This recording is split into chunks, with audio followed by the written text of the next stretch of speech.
हरिओम। ओम नमो नारायणाय। पूज्य गुरुदेव अनंत श्री विभूषित श्रीमद परमहंस परिव्राजकाचार्य श्रोत्रिय ब्रह्मनिष्ठ महामंडलेश्वर प्रज्ञापीठाधीश्वर स्वामी प्रज्ञानंद गिरि जी महाराज, जिनकी द्वितीय पुण्यतिथि निर्वाण महोत्सव प्रज्ञाधाम कटंगी में पारदेश्वर ज्योतिर्लिंग भगवान के पावन परिश्रम में श्रीमद् भागवत कथा पूज्य गुरुदेव सुन रहे हैं, समाधिस्थ हैं। 2 साल कितना तेजी से गुजर गए, पता ही नहीं चला।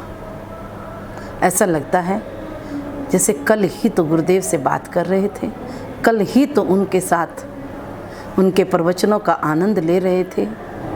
बस जैसे कल की ही तो बात हो, रुद्राभिषेक हवन उनके साथ कर रहे थे। महापुरुष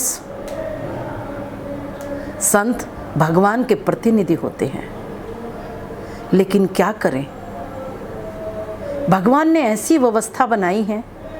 वो स्वयं तो अजन्मा है, स्वयंभू है, अनंत अनादि है, सनातन है, पुरातन है, शाश्वत है, लेकिन ये मृत्यु लोक है। उस भगवान भोलेनाथ का बसाया हुआ मृत्यु लोक, जहाँ पर सिर्फ जन्म होता है और मृत्यु होती है, इसमें भी उस परम पिता परमात्मा भगवान भोलेनाथ ने अपना प्रतिनिधि नियुक्त किया है, जहाँ जन्म है और जहाँ मृत्यु है। दूसरा कोई कार्य ही नहीं है।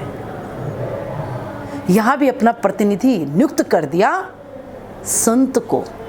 संत भगवान के प्रतिनिधि है। जीव गलती करता है तो परमात्मा उसे दंड देते हैं, लेकिन जब जीव गलती करता है और वो संत की शरण में जाता है तो संत उसके जीवन को सुधार देते हैं।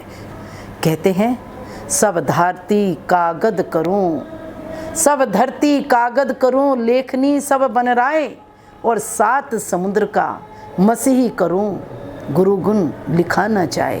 पूज्य गुरुदेव के कर कमलों द्वारा प्रज्ञाधाम कटंगी में पारदेश्वर ज्योतिर्लिंग भगवान जो विश्व में प्रसिद्ध है, आज उन्हीं की पावन बेला में, उन्हीं के तत्वाधान में, उन्हीं को मुख्य यजमान बना करके पूज्य गुरुदेव श्रीमद् भागवत कथा का रसास्वादन कर रहे हैं। पूज्य गुरुदेव की जन्मभूमि और उनकी तपोभूमि, उनकी लीला भूमि और अंत समय में उनकी समाधि स्थल माँ नर्मदा के तट पर विराजमान हैं, और गुरुदेव वहाँ नाना चमत्कार दिखाते रहते हैं। वहाँ रह कर के कोई भी व्यक्ति मंदिर में दर्शन करता है तो गुरुदेव को समाधि का परिक्रमा लगाना नहीं भूलता, उन्हें प्रणाम करना नहीं भूलता। हे गुरुदेव, इन 2 वर्षों में कभी ऐसा नहीं लगा कि आप कहीं चले गए हैं। ऐसा ही लगता है कि आप यहीं कहीं हैं, ऐसा आभास होता है। आप जहाँ भी हैं हमें आशीर्वाद देते रहना, हमें अनुग्रहित करते रहना, और आपके बताए हुए मार्ग पर, उसी पर चल करके आपके बताए हुए रास्ते को मैंने सिरोधार्य किया हुआ है, और वैसे ही कार्य चल रहा है। आपके श्री चरणों में मैं बारंबार कोटि कोटि प्रणाम करती हूँ।